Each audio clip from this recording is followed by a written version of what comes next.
Hey guys, welcome back. It's been a little bit since I uploaded a video because I've been busy with some life things.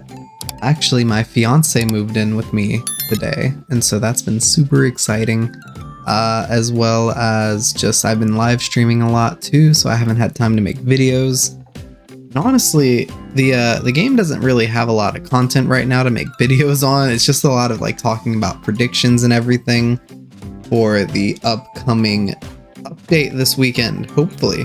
Fingers crossed it's this weekend. It should be. So that's kind of what I'm doing here today. Last video I made, I was doing like what kind of predictions I have.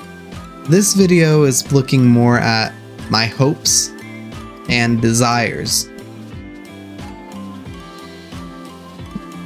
And so this is a little bit different because these things that I'm going to be hoping for might be a little absurd. But these are just some things that I would like look forward to seeing in the 1 Berserk plus 2 1 billion visits update. So moving to the first thing, I'd like to see some sort of way to remove a curse. Maybe there could be a way to remove a curse, but if you do remove the curse, you're unable to curse that unit further. I feel like that's a fair trade-off, you know? Some people do curse a unit because they think, oh man, I need to make them really good. And then you just get like the most normal looking curse ever like this, or you can get something really nice like this, but this was after maybe 50 or 60 curse rerolls. I was in a bad place. Cursing is not necessarily a bad thing to do to your units, but some units really just don't need it, you know? Like this Emily has, I guess a range curse is good on her, but some units really just don't need the curse and they're fine as they are. Yeah. So I feel like there could be a way after you realize like, maybe I messed up here, you know?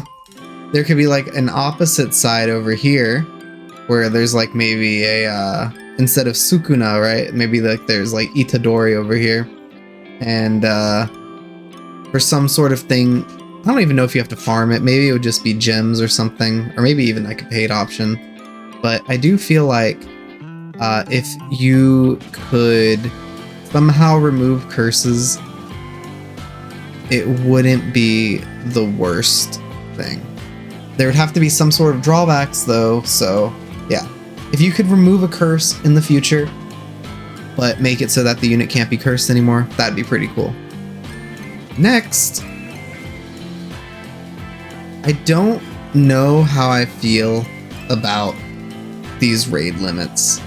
Like, I think they've always been there. Like, they always have been, and I understand it. But it's like, 3 just feels so bad. Especially if you're trying to go for, let's say, a relic, and you need 10 of these, right? 3 puts you in a really weird place where, unless you're doing Act 4s and getting lucky with the 10%, you have to do 4 days just to get a new relic.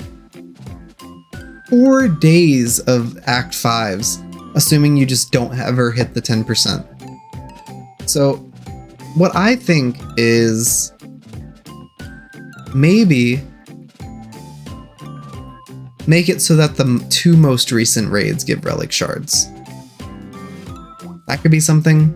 Upping the limit maybe to like 5 a day or 4 a day. Just, it feels so bad, especially because this tournament right now, and like tournaments in general, if you don't have a 4-hit Lost Vein, you're just at such a huge disadvantage, and especially with the fact that how Tengen can double crit with it, it's just nutty. And people are getting super unlucky. In fact, I was grinding, I was grinding so much of the thing to try to get a shiny Daki. I have over 4,000 of these. And no shiny Daki, but I have 7 Dakis. it's just like, I don't know. I made 5 more Lost Veins to see if I can get a 4 hit with a better crit than 12%, but it's just all 5 hits. And I finally, because this was the second one I made, right? I finally understand the pain of people who have been trying to make Lost Veins and just utterly getting shafted by the game because it keeps giving them 5 hits and not 4 hits. I have a friend who, or I have a friend and viewer, I guess, at this point. Member. I have a member. Yeah, we'll say that. I have a member who is top of the leaderboards right now, and he only has a 5 hit. So I feel like he could get further if he had the 4 hit. So I think raids should have the limit increased ever so slightly. Also, look at that. I'm like just on the cusp of not getting the unit. So hopefully I stay this way or go up even more. But yeah, hopefully 4th place in this bracket can get the unit. Moving forward, it's actually right here. If there would not be a better time in this game to release 2 times speed than now. You know, it's always been a thing that people have been in contention about. I've heard 2 sides of the argument. Not half the people, but one half of the argument is 2x speed would be great for the game because it would let you farm things faster. You know, evoing units is terrible. God forbid evoing a My Hero Academia unit. It's just the worst. It would let you evo units faster. However, there is also the issue of if you have 2x speed, that means people are getting the units 2 times faster, which is making them devalued 2 times faster. Does that make sense? Like, I understand that point of view. I don't know if I agree with it necessarily, but like I can see what they're saying. I don't think that's necessarily a bad thing. I think having the units in the game be more open to the people is always better. So there could always be a sort of middle ground, right? You could put 2x speed on infinites or story or legend stages, but for things like raids, portals, and those kinds of things, you could just not make 2x speed available. I think that's like a very, very simple, you know, like compromise.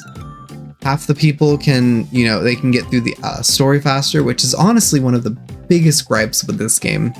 For people starting this game, it is the worst to start because the story takes absolutely forever to get through because there's no 2x speed or 3x speed. Even if it's a game pass, I definitely think it would be welcome.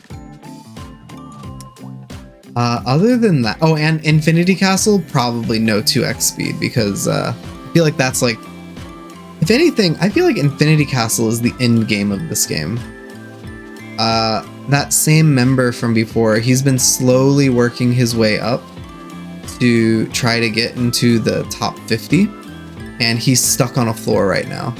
And I feel like I kind of want to try this out next season.